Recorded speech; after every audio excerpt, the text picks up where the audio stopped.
ማህሌት ለዝና ትላንትናም ስንጠብቅ ውለናል፣ ዛሬም እዚህ ስንጠብቅ ውለናል። ሰፈር አካባቢ ቀይሮ ይሆናል ዝና፣ ኧረ እባክህ ተረዳኝ እያለች ትገኛለች። አንቺ ያምሻል እንዴ? ከዚህ ውጪ ሌላ ቦታ የሚሄድበት ቦታ የለም። ከዚህ ቦታ ነው የሚጠቀም። እሺ ለማንኛውም እኮ ሞባይል ባንኪንግ ሊጠቀም ይችላል በማለት እዚሁ ነው የሚጠቀም እያልኩሽ ነው። እረ ዝና መጥቷል መሰለኝ። መጣ። እንግዲያውስ እዚሁ ቁሚ እንዳትንቦገቦጊ እሺ፣ አርፈሽ ቁሚ። እኔ ምልሽን ስሚ በስርዓቱ እያለ እንግዲህ ዝናና ማህሌት እየተነጋገሩ እያለ በመሀል እንግዲህ ሞገሴ እንግዲህ በርቀት አየችው ማህሌት። እረ መጥቷል እዚሁ። አው እኔም እኮ መጀመሪያ ብዬሻለሁ እዚሁ ነው የሚጠቀም፣ ሰፈሩም እዚህ ነው፣ ከዚህ ነው የሚተላለፍ ብዬሻለሁ። አንቺ ግን አሰሚኝም። እኔ ምልሽ ነገር ስሚኝ እያልኩሽ በማለት አርፈሽ እዚሁ ንቅንቅ እንዳትዪ አርፈሽ ቆሚ በማለት እንግዲህ እዛው ሁለቱም ዝናና ማህሌት ቆመዋል ማለት ነው። የተከበራችሁ የዜድ ሀበሻ ቤተሰቦች እንዴት ናችሁ? ልኝ ሰላም ነው ወይ? ሰላማችሁ ይብዛ። ሁላችሁም ስለምታበረታቱኝ ሀሳብ አስተያየታችሁ ስለምሰጡኝ እጅግ አድርጌ አመሰግናለሁ። በቅንነትና በመልካምነት ላይክ፣ ሼር፣ ሰብስክራይብ እያደረጋችሁ ስለምታልፉ ከልብ አመሰግናለሁ። ኢትዮጵያ ሀገራችን ሰላም ያርግልን። እንግዲህ ምሳሌ ክፍል 68 ይዘን መጥተናል። ያው እንግዲህ እንደምታውቁት ያው ዝናና ማህሌት እንግዲህ ያው ሞገስ እንግዲህ በርቀት በማየት እንግዲህ ሁለቱም ካለሽበት ቦታ ንቅንቅ እንዳትዪ እዚሁ ቁመን እንጠብቀው በማለት እንግዲህ አብሮ ተያይዘው ቆመዋል ማለት ነው። ማህሌት ዝና የት ድረስ ነው የምንከተለው ብላ ስትጠይቀው ቀጥ ዝም ብለሽ መንገድሽ ሉላ ያለችበት ሰፈር ወይም ደግሞ ያለችበት ቦታ ድረስ ነው አብረን ተከትለን የምንሄድ፣ ምንድን ነው እንደዚህ የምትንቦቀበቂ በማለት እንግዲህ ማህሌት ላይ እና ባትኖርስ ትላለች ማለት ነው። እና አንቺ ነገር እንዴ ደጋግሜ አልነግርሽም ዝም ብለሽ ዝም ማለት አትችይም፣ ግን ዛሬ አንለቀውም ስትለው መቼም አንለቀውም ትያለሽ እንዴ? መቼም አለቀውም እንጂ ወይ እሱ ወይ እኔ ነው ሞት። ምንድን ነው የምትንቦቀቦቂ እንዴ? ግን ለምንድን ነው እኔም አልመለስ? ባይሆን ካልሆነ እኔ ልመለስ በማለት እንግዲህ እሷ ወደኋላ እንግዲህ ወደኋላ ፈገፈገች። ዝና ማርፈሽ ለምንድን ነው የምትንቦቀቦቂ? ኧረ ተይ፣ ኧረ ራስሽን ተረጋጊ። እኔ ምልሽን ብቻ እኔን ተከተይኝ። ስለዚህ ዛሬ አለቀውም፣ ወይም እሱ ወይም እኔ ከሁለታችን አንዳችን ነው ምንሞት ሲላት፣ እሷም ደግሞ በድንጋጤ ወደኋላ ፈገፈገች ማለት ነው። ያው ሞገስ እየተከታተሉት ይገኛሉ ዝናና ማህሌትም እንግዲህ አርፈሽ ዝም ብለሽ ተከተኝ ብሏት እሷም እየሮጠች እንግዲህ ሞገስ ያምልጠዋል። ሁለቱም እንግዲህ ተያይዞታል ማለት ነው። ዛሬ ወይኔ ወይ አንተ ሁለታችንም ይለይልናል ሲለው ዝና ና ተኩስብኝ፣ ዛሬ ተኩስ እስቲ ወንድነት ይታይ። ሉላ ወንድ አደረገች አይደል? አናትን ነው ደረትን ነው መሰነጠቅህ፣ ባለህበት ንቅንቅ እንዳትል። ይሄው እኔ ፊት ለፊት ግንባር እሰጥሃለሁ፣ እኔ ለመሞት ወስኜ ነው የመጣሁት ይላል ዝና። ና ተኩስ፣ እንዳትጠጋኝ ይላል። አንተ ስለምትገለኝ እኔ ቀድሜ ነው ምገልህ ይላል። ወደ ኋላ መሸሽ እኔ ሞቴ ነው። ስለዚህ በል ቶሎ ብለህ የምትነዛዘው ንዛዜ ካለ ቶሎ ብለህ ቶሎ ንገራት ንዛዜህን። ስለዚህ እኔ እገላግልሃለሁ እዚሁ አንተ ከምትገለኝ እኔ ብገላግልህ ይሻላል ሲል ሞገሴ እንዴ ይሄ ለምንድን ነው ሽጉጥ አክል ይዘህ ወደኋላ ምሸሽ ሲለው፣ አይ እሱ እንኳን እኔ ያውቃለሁ። ስለዚህ ወደኋላ ለምን ታፈገፍጋለህ? ሽጉጥ ይዘህ እኔ ግንባሬ ላይ ተኩስብኝ፣ ወይም ደረቴ ላይ ይኸው ቆሜያለሁ ፊት ለፊት ተኩስ። አንቺ ዞር በይ ወደዛ እያላት ማህሌት መረበናተር እረ ይገልሃል ዞር በር እያለች እያለ እንግዲህ ሮጦ እንግዲህ አመለጠ ማለት ነው። አንተ ሽጉጥ አክል ይዘህ ለምንድን ነው ወደኋላ የምታፈገፍግ ሲለውም፣ አይ አንተ ከምትገለኝ እኔ ቀድሜ ልግደልህ ብዬ ነው በማለት እንግዲህ ማህሌት ተው እያለች እንግዲህ በመሀልም ደግሞ ሞገሴ ሮጦ አመለጠ ማለት ነው። እኔ እንደሆነ ወንድ ነኝ በፍጹም አልፈራምና ተኩስብኝ በማለት እሱም እንግዲህ ሁለቱ ትንቅንቅ ተያይዞ ነበረ። እንግዲህ ከሞገሴ ጋር እንግዲህ ሁለቱ ዝናና ሞገሴ ያው በመሀልም እር እያለች ነበረ። ሞገስ እንግዲህ እየሮጠ እንግዲህ ሸውዷቸዋል ማለት ነው። ያው አላገኙትም ማለት ነው። የሆነ መንደር ገብቶ ተደበቃቸው፣ ሊያገኙት አልቻሉ ማለት ነው። ያው በኃይለኛው ነው እንግዲህ ማህሌትና ዝና እሱ ፍለጋ እየሮጡ ማለት ነው። እሱ ግን ሰፈሩ አካባቢው ላይ የሆነ መንደር ገባና ሸወዳቸው ማለት ነው። እና ያው ማህሌት እንግዲህ መከራዋ በልታለች። እንዛዜ ተናዘዝ እንግዲህ አብርሃም የምትሄድ የምታጨበጭብ ብሎም ሲለው አይ በፍጹም እሱ ለእኔ አትነግረኝም፣ አንተ ቀድመ ከምትገለኝ እኔ ብገል ይሻላል ብሎ እንግዲህ ያው ሞገሴም አልተኮሰበትም ማለት ነው። መቼ እሱን አጥፍቼ እኔ እስር ቤት ከመበሰብስ ብሎ ነው መሰለኝ ሳይገለው እንግዲህ ወደኋላ ሸሽተዋል ማለት ነው። ያው አመለጣቸው፣ አላገኙትም። እነሱ ግን ፍለጋ ላይ ናቸው። እባክሽ ከሁለት አንዱ ከተያዙ ቤቱ በስሜ ያዞርልኝ ስትል ይፍራታ የራስሽ ጉዳይ እንዴ? ምን እያልሽ ነው? ሉላ ዝና እንዳያገኛት እያልሽ ነው እንዴ? አዎ ዝናን የምትፈልጊ ከሆነ ሉላ እንዳያገኛት ማድረጋል። ከዛ በኋላ ስትል የራስሽ እንዴ? የራስሽ ማድረግ ነው ያለብሽ እንዴ? ይሄ መሰለ ሀብት ያለው ሰው ለምን አሳልፈሽ ለሌላ ሰው ትሰጫለሽ? ስለዚህ ሉላን እንዳያደርግ ማድረግ አለብሽ። እሱም ደግሞ ሉላን እንደማያገኝ ካደረግሽ እሱ ደግሞ ያው አይለቅሽም በማለት እና እንዲገለኝ ነው እንደምትፈልጊ ይፍራታል በማለት እንግዲህ ይፍራታ ያው አግቢው፣ ለምንድን ነው ማሳመን አለብሽ፣ ቶሎ ብለሽ ሉላን ማጥፋት አለብሽ። ስለዚህ ዝናን ላይ አንቺ ማድረግ አለብሽ። ይሄ መሰለ ሀብት ያለው ሰው እንዴት አሳልፈሽ ለሌላ ሰው ትሰጫለሽ? ስለዚህ ዝና ማግባት አለብሽ። በዛ ላይ ደግሞ ባለ ሀብት ነው፣ ቤቱም ይገዛልሻል በማለት እንግዲህ እያስተባበለቻት ይገኛል። እና እኮ ሉላ እኮ እንዳያገኛት ካደረጉ ዝና ይገለኛል እና እንዲገለኝ ነው እንዲ አንቺ የምትፈልጊ ከኔ አናት ላይ ለምንድን ነው ማትወርጂ? በማለት እንግዲህ ይፍራታ ላይ በጣም ነው የጮኸችባት ማለት ነው። ይፍራታም እንግዲህ እምቢ ካልሽ የራስሽ ጉዳይ ነው፣ ግን ይሄ ሀብት ያለው ሰው ለሌላ ሰው አሳልፈሽ መስጠት የለብሽም። ዝና አንቺና አንቺ ማግባት አለበት። እኔም በዛውም ለእኔ አንድ ክፍል ቤት ትሰጭኛለሽ ብዬ በተስፋ ነበር እስከዛሬ የምጠብቅሽ የነበረው። አንቺ እኮ እኔም ድሮም ተናግሬ ያለው ዝናን ይጠቀምብሻል ብዬ ድሮም ተናግሬ ነበረ እና ዋጋ የለሽም በቃ በማለት እንግዲህ ፍራታም ተናዳባታለች። እንደው አንተ እንኳንም ለዝና አልነገርኩትም፣ ሁለተኛ ከስልኬም እንዳትደውል ደደብ ቀሽም ነህ አንተ በማለት እንግዲህ ጠብቁ ያለቻቸው ልጆች እንግዲህ ምን እያለሽ ነው? አይ እነሱ አይደለም መስሎኝ ነው። አሁን እንደዚህ ይባላል እንዴ? እንኳንም ዝና አልሰማም በማለት ቆይ ግን እኔ ምን መሀል ነው የተወለድኩት እንዴ? በዙሪያ ያሉ ሰዎች ሁሉ እኔን ነው ያረዱኝ፣ እኔ ሁላ ነው የሚያቃጥሉኝ ማለት እኔ ተኝ በቃ ትላለች ይፍራታ ማለት ነው። እንግዲህ የላከቻቸው ልጆች ቦታው አላገኙትም። ያው ጠብቁ ተከታተሉ ብላ የላከቻቸው ልጆች እንግዲህ በጣም ተናዳባቸዋለች ማለት ነው። ያው አላገኟቸውም። ሞገሴና ሉላ ነበረ ማለት ጭንቅላቴ አሞኛ ለምጠይቅሽ ብቻ መልሽልኝ በማለት እዚህ እሱ ጋ ነው እሱ ጋ አንተ የቆምኩበት ቦታ ነው በቃ እሱ ጋ ነው። እኔ ምን ልርዳህ? ወይም ደግሞ ካልሆነ ሌላ ሰፈርም ሊሆን ይችላል። ማህሌት ለምንድን ነው በስርዓቱ የት ሊሆኑ ይችላሉ? እኔን አታደናቀፊኝ። የት ነው ያሉት?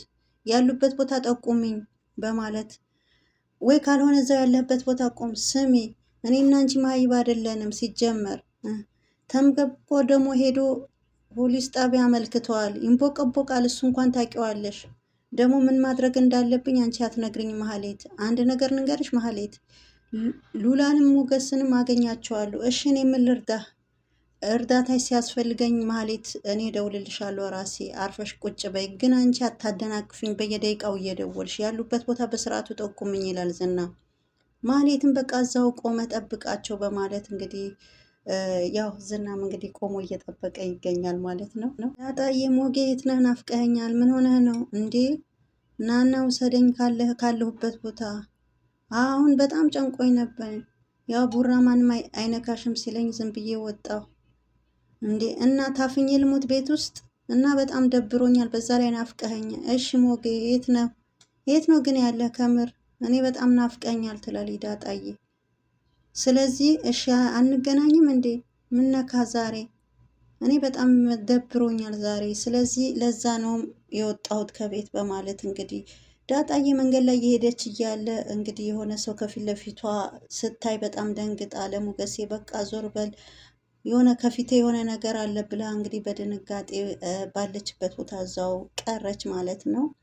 እንግዲህ ያው ማህሌት ፊት ለፊቴ ይኸውልህ ስማ ሞገስ ፊት ለፊቴ የሆነ ሰው አለ ከሞትኩም ደህና ሁን በቃ በጣም ያስፈራ በማለት ስልኩን ትዘጋዋለች። እና ያው እሷ መንገድ እየሄደች ነበር እንግዲህ ማህሌት የለከቻቸው ሰዎች እሷና ሞገስ እየተከታተሉት ስለሆነ እንግዲህ እነሱ ከፊት ለፊት አይታቸው እንግዲህ ወደኋላ እያፈገፈገች እንግዲህ ሮጣ አምልጣለች ዳጣዬ ማለት ነው። ፍራታና ማህሌት እንግዲህ እና ዝና ቤቱ አደረ ነው እንደምትይ? አዎ ምንም አላደረኩም እና ምን ላደርግ? ዝናም ይፈራል እንዴ? እንዴ ፈርቶ እንኳን አይደለም ነው እንጂ ለሉላ ብሎ ነው። ስለዚህ ብሩክ ፖሊስ ጣቢያ ሄዶ አንድ ነገር እንኳን ቢል ተጠያቂ የሚሆን ዝና ነው ብሎ ነው። ስለዚህ አንድ ነገር ቢያደርግ ደግሞ ይታሰራል። ስለዚህ ለዛ ነው እንጂ ፈርቶ አይደለም። ዝና ግን እንደሚያሰላስል ሰው አይመስለኝም ነበር።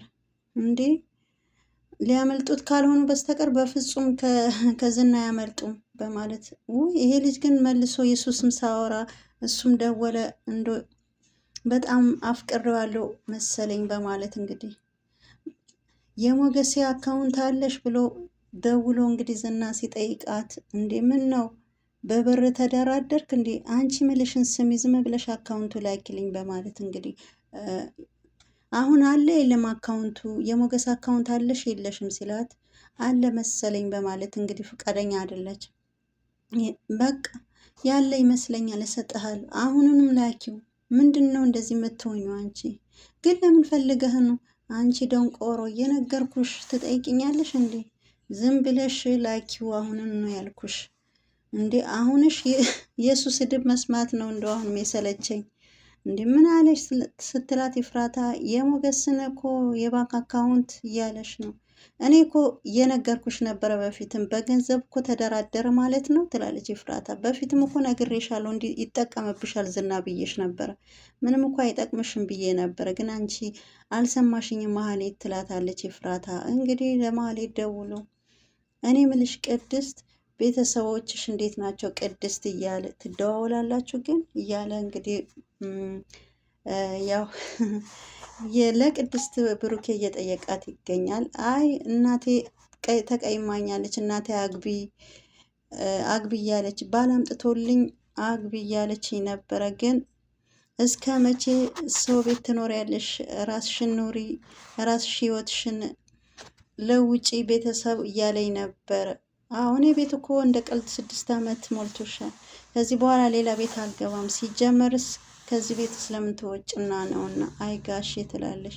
እሱ እንኳን መውጣቴ አይቀርም። እንዴ ቅድስት ምን ማለትሽ ነው? ለምን ትወጫለሽ? አይ ጋሼ እናቴ ባትለኝ እንኳን እኔ አስባለሁ በማለት ወግ ማግባት እፈልጋለሁ። እናቴ ደስ ማስተኛት እፈልጋለሁ። ለዛ ነው። ቆይ ጓደኛ ግን አለኝ የምወደው ልጅ አለኝ ስትኝ አልነበረም እንዴ? ባለፈ እንደዛ ስትኝ ነው። የምን ጓደኛ ነው እንዴ? የምወደው ሰው አለኝ እሱ እንኳን አያውቅም ስትኝ አልነበረም እንዴ? እሱ ካው ብዬክ ነበረ። እውነት ነው ግን እና እሱን የምታገቢው ሳያውቀው ምን ብያ እንዴት ብዬ አገባለሁ? ግን ሳይረፍት ካወቀ አገባዋለሁ በማለት እንግዲህ ከነቃ አገባዋለሁ። ምሳሌ ተኝታ ነው ሲላት፣ አዎ ለምዶባት በጊዜ መተኛት ለምዳለች፣ እቀሰቅሳታለሁ በማለት እንግዲህ ቅድስትም ከብሩኬ ጋር ፍቅር ቢጤ እንግዲህ ብቅ ብቅ እያለ ይገኛል። ደግሞ ቅድስትዬም እንግዲህ ያው ጸባይ ሰናይ እንቁና መልካም ሴት ናት። ብሩኬን ቢያገባት እኛ ደስ ይለናል ሁላችንም ማለት ነው። ዝና እንዴት ነክ የተገኘህ አለው።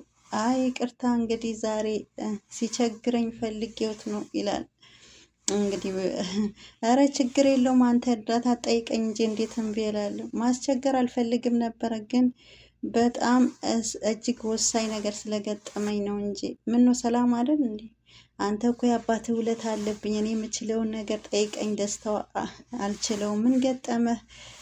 ምን ገጠመህ ዝና? አይ ቀላል ነገር ነው የገጠመኝ፣ ግን አንተ ከተተባበርከኝ በቀላል ነገር ይፈታል። ግን የውጭ ምንዛሪ ከሆነ ቁጥጥር ስለጀመረ በጣም ከባድ ነው። ቁጥጥር ስለጀመረ መርዳት አልችልም። በዚህ እንዳይሆን የሆነ አካውንት እልክልሃለሁ ለመጨረሻ ጊዜ በኤቲኤም የት አካባቢ በኤቲኤሙ ብር እንዳወጣ ትነግረኛለህ ብዬ ነው። ይሄ ነገርማ በዋትሳፕ ደውልልኝና በሱ እንነጋገራለን በማለት እሺ በቃ እሺ አሁን ዋትሳፕ ላይ ገብቼ ደውልልሃለሁ በማለት እንግዲህ ያው ለሞገሴ እንግዲህ አካውንት እንግዲህ ወደዛ እንግዲህ ይሄ ሁላ የሚያደርግ ዝና እንግዲህ ሞገሴን ለማግኘት ነው። እንግዲህ አካውንቱም ያውቺ ማሌት ልካለት የለም እንግዲህ መጥቶ የሚስብበት ሰፈር ወይም ደግሞ መጥቶ የሚያወጣበት ሰፈር እንግዲህ እዛ ቦታ ላይ ጠብቆ እሱ ለማጥቃት እንግዲህ እዛ ሄደና እንግዲህ የሚያውቁ አንድ ማናጀር አለ የባንክ እንግዲህ እሱን እንግዲህ እንዲተባበረው እንግዲህ እሱ ጠይቆታል ማለት ነው። ያው ሞገሴ ብሩ ሊያወጣ ሲሄድ እዛ እንዲይዘው ማለት ነው። እንግዲህ ሁለቱም እንግዲህ በሀሳብ ደውሉልኝ እንዴ ምንድን ነው እንግዲህ አፍላ ላይ ደረስኩ እንዴ እያለች ነው እንግዲህ ቅድስትና ብሩኬ እየተነጋገሩ እያለ ታውቃላችሁ፣ ዳጣዬ ዝም ብላ በሩ ሳታንኳኳ በእርግዳ ስትገባ እንግዲህ ቅድስት ካለችበት ከተቀመጠችበት ደንግጣ ብድግ ብላ እንግዲህ መጀመሪያ ብሩኬ አጠገብ ነበር የተቀመጠች ቅድስት። አጋጣሚ ዳጣ ስትገባ ደንግጣ እንግዲህ ከሶፋው ላይ ትንሽ ራቅ ብላ ምን ነው አፍላ ላይ ደረስኩ እንዴ ደነገጥሽ? ምን ሆነሽ ነው ቅድስት እኔን ስታይኝ? በማለት ኧረ እኔ ምንም አልሆንኩም በማለት እንግዲህ ብሩኬ ምንም መልስ እንዴ አልገባኝም፣ እንኳን መጣሽ። እንዴ ዳጣ ስነ ስርዓትሽን ያዥ፣ ምን ሆነሽ ነው? ምን ላድርግ እድሌ እኮ ነው እንዴ ምን ላድርግ በማለት ምግብ ላምጣልሽ? በቃ እንዴ ምግብ ነው አንቺ አሁን ስለደነገጥ ምግብም አልበላም። እሺ እኔ ኪችን ልሂድ ትልና ቅድስት ከተቀመጠችበት ቦታ ብድግ ምን ሆነሽ ነው የደነገጥሽ? ይላታል ብሩኬ። ኧረ እንዴ በመንገድ የቆሙ አይቼው በጣም ደንግጫለሁ፣ የሆነ ሰውዬው አስደነገጠኝ በማለት ማን ዝና ነው እንዴ? ዝና ቢሆንማ አልፈራውም ነበር፣ ሄጄ ነበር ማናዘዘው። እሱማ እውነትሽ ነው አታተርፊውም ነበር እያለ እንግዲህ ብሩክ የራሱ ሙድ እየያዘባት እንዴ እውነት ለመናገር ዝናን የሚመስል ሰው አይቼ ዝናን መስሎኝ ወደኋላ ሳፈገፈግ የሆነ ደቃቅ የሆነ ሰውየው አግኝቼ እሱ አስደነገጠኝ። ለዛ ነው ግን አንፈራፈርሽም እኮ ባለፈው፣ በጣም ግን ደስ ብሎኛል በማለት እንዴ ዝናን አንፈረፈርሽ እኮ ባለፈው። እንደ እንቅልፍ ሲመጣበት እንኳን ዝም ብሎ ተቀምጦ የሚንፈራፈር ነበር የሚመስለኝ። ለካ እሱን ፈሪ ነው። ባለፈው እኮ ደህና ዋጋው ሰጥተዋል በማለት እንግዲህ ለብሩኬ እንግዲህ ዳጣዬ እንግዲህ የባለፈው ብሩክ ሲመታው የነበረው ትዝ ብሏት እያወራችሁ ትገኛለች ማለት ነው። እና የጊዜ እንጂ የሰውም እኮ እንዴ ዛሬ የሚያስፈራሩ ሰዎች ነገ ውሃ ውስጥ ይገባሉ። ጊዜው ሁሉም ነገር ይፈታል። ጊዜ ፈራጅ ነው። ሁሉም ነገር ያልፋል። ዳጣ የሁሉም ነገር ጊዜው ነው። ስለዚህ ሁሉም ነገር ጊዜ ካለ መሬት ትዞራለች ይባል ነበረ ድሮ። ስለዚህ ምን ነው ታዲያ ደጉ ዘመን አይመጣም ወይ ሲል ነበረ ዘፋኙ እያለች እንግዲህ እሷም እንግዲህ ያው ከብሩኬ ጋር እንግዲህ ባለፈ ለታ አብሮ ያሳልፉት ነገር ከዝና ጋር እንግዲህ እሱ እያወራችሁ ትገኛለች ዳጣዬ ማለት ነው።